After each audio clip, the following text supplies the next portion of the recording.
Municipal కార్మికులను permanent కనీస వేతనాలు మున్సిపల్ కార్మికులకు 26,000 రూపాయలు. కనీస వేతనాలు 26,000 రూపాయలు. కార్మికులందరూ పర్మనెంట్. కార్మికులందరూ పర్మనెంట్. కార్మికులకు వేతనాలు పెంచాలని, అవుట్సోర్సింగ్ కార్మికులను పర్మనెంట్ చేయాలని, రెండవ పిఆర్సీ వెంటనే అమలు చేయాలని, రెండవ పిఆర్సీ అమలు చేసే దాంట్లో గ్రేడ్ వైజ్గా మున్సిపల్ అవుట్సోర్సింగ్ కార్మికులకు వేతనాలు పెంచాలని ఏఐటీసీ తెలంగాణ రాష్ట్ర ప్రధాన కార్యదర్శి యేసురత్నంగా ఈరోజు సీఎం గారు పేస్కి మెమోరాండం ఇవ్వడం జరిగింది.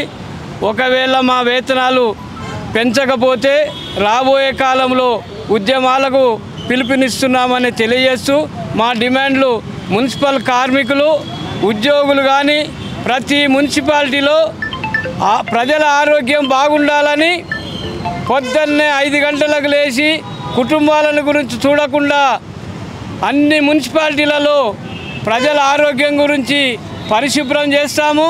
మా ఆరోగ్యం, మున్సిపల్ కార్మికుల ఆరోగ్యం చెడిపోయినా ప్రజల యొక్క ఆరోగ్యమే ముఖ్యమని తక్కువ వేతనాలతో పనిచేస్తున్నందువల్ల శ్రమ దోపిడీ మున్సిపాలిటీలో జరుగుతున్నది. ఒక్కరు 4 పని చేస్తున్నారు. ఇదే శ్రమ దోపిడీ. సిబ్బంది తక్కువ ఉన్నది. అన్ని పేపర్లల్లో మీడియాలో ఉన్నా కానీ ప్రభుత్వం వారు ఏమీ స్పందించలేరు. అందువల్ల ఇప్పుడు ఎంతమంది ఉన్నారు, ఎన్ని భర్తీ చేయాలి, మీకు వచ్చే జీతం ఎంత? సుమారుగా గ్రేటర్ హైదరాబాద్లో 3,000 ఖాళీలు ఉన్నాయి. చనిపోయిన వాళ్ళ యొక్క ఖాళీలను కూడా వెంటనే భర్తీ చేయాలా. జనాభాకు అనుకూలంగా సిబ్బందిని పెంచాలా. అన్ని కార్పొరేషన్లు కానీ మున్సిపాలిటీలో కానీ ఎక్కడెక్కడైతే జనాభా పెరుగుతున్నది, కాలనీలు పెరుగుతున్నది, చెత్త అంతా పేరుకుపోతున్నది, శ్రమ దోపిడీ జరుగుతున్నది, అదంతా తీస్తున్నారు. ఇంకా దోపిడీ చేయడానికి రామ్కి కంపెనీకి అడ్డబెట్టడానికి చూస్తున్నారు. ఏఐటీసీగా మేము దాన్ని ప్రతిఘటిస్తున్నాము. ఇప్పుడు జీతం ఎంత ఇస్తున్నారు? ఇప్పుడు జీతము జిల్లాల 16,000 రూపాయలు ఇస్తున్నారు. జిల్లా మున్సిపాలిటీలలో గ్రేటర్ హైదరాబాద్లో 19,000 ఇస్తున్నారు.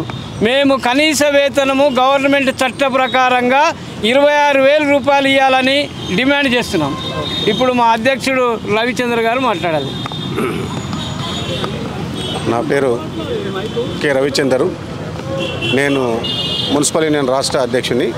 ముఖ్యంగా ఇక్కడ వచ్చిన కార్మిక సోదరులకు, మీడియా మిత్రులందరికీ వందనాలు. ఇవాళ ప్రధానంగా ఏంటంటే గత ప్రభుత్వం అనేక వాగ్దానాలు చేసి కార్మికుల హక్కులను కాలరాస్తున్నటువంటి నేపథ్యంలోనే ఈ నూతనంగా వచ్చినటువంటి ప్రభుత్వం మరి వారి మీద కొంత ఆశలు పెట్టుకొని ఈరోజు ఇక్కడ అపాయింట్మెంటు అడిగాం. అపాయింట్మెంట్ దొరకలేదు. ప్రజావాణిలో మా సమస్యలన్నింటినీ కూడా వారి లిఖితపూర్వకంగా విన్నవించడం జరిగింది. ప్రధానంగా ఏంటంటే ఏదైతే కాంట్రాక్ట్ అవుట్సోర్సింగ్ కార్మికులు ఏదైతే గ్రేటర్ కానీ 114 మున్సిపాలిటీలు ఉన్నట్టు రాష్ట్ర వ్యాప్తంగా ఉన్నటువంటి మున్సిపాలిటీలు అన్నింటి కూడా డిఫరెంట్ ఆఫ్ టైప్స్ ఏదైతే వేతనాలు ఇస్తూ ఉన్నారో గ్రేటర్లో వర్కర్లకు 18,000, ఎస్ఎఫ్ఏలకు 19,000, అదేవిధంగా మున్సిపాలిటీల్లో 15,600 రూపాయల నుంచి 17,000 మధ్యన ఇస్తూ ఉన్నారు. గత సుప్రీంకోర్టు ఇచ్చినటువంటి ఏదైతే ఆర్డర్ ఉందో దాని సమాన పనికి సమాన వేతనం ఏదైతే ఈక్వల్ వర్క్ ఈక్వల్ పే ఏదైతే ఉందో దాన్ని తక్షణమే అమలు చేయమంటా ఉన్నాం. అదేవిధంగా దాదాపు 25-30 సంవత్సరాల నుంచి గ్రామ పంచాయతీ నుండి మున్సిపల్ నుండి విలీనమైనటువంటి నేపథ్యంలో మరి అప్పుడు ఉన్నటువంటి ఏదైతే వర్కర్స్ ఏదో మున్సిపల్ గ్రామ పంచాయతీ నుంచి మున్సిపల్లో విలీనమైనటువంటి నేపథ్యంలో చాలామంది 212 జీవో ప్రకారం కొందరు ఇప్పుడు గ్రేటర్లో విలీనమైనటువంటి మున్సిపాలిటీలో ఎన్ఎంఆర్లుగా ఉండి వాళ్ళు చాలామంది చనిపోయారు. కొందరు ఇంకా ఉద్యోగం ఉన్నప్పటికీ వాళ్ళకి ఉద్యోగ భద్రత లేదు. కాబట్టి వాళ్ళందరినీ తక్షణమే రెగ్యులర్ ఎంప్లాయీగా గుర్తించాలని, అదేవిధంగా గ్రేటర్లో కానీ మున్సిపల్లో కానీ ఈఎస్ఐ పిఎఫ్ కట్ చేస్తూ కన్సర్న్ డిపార్ట్మెంట్కు ఆ యొక్క కంట్రిబ్యూషన్ పోతా లేదు. అదేవిధంగా జిహెచ్ఎంసీలో దాదాపు అల్వాల్ కానీ ఇతర అనేక సర్కిల్లో సిపిఎస్ కంట్రిబ్యూషన్ పెన్షన్ స్కీమ్ ఏదైతే ఉన్నారో వర్కర్ల నుండి కంట్రిబ్యూషన్ కట్ చేస్తున్నారు. కానీ వారి ఏదైతే డిపార్ట్మెంట్కి ఏదైతే జమ కావాల్సినది జమ అవుతలేదు. 5-6 సంవత్సరాల నుంచి పెండింగ్ ఉంటా ఉన్నది.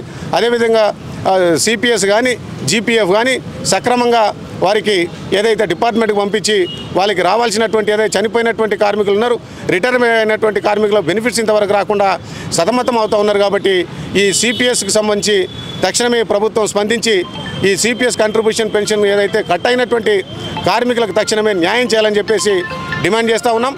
అదేవిధంగా భవిష్యత్తులో అదేవిధంగా గతంలో మేము ఇచ్చినటువంటి చాలా డిమాండ్స్ ఉన్నాయి. ఇప్పుడు ప్రధానమైనటువంటి డిమాండ్ ఏంటంటే మాకు తక్షణమే పర్మనెంట్ చేయండి, అవుట్సోర్సింగ్ కార్మికులకు అందరూ సమాన పనికి సమాన వేతనం ఇవ్వండి.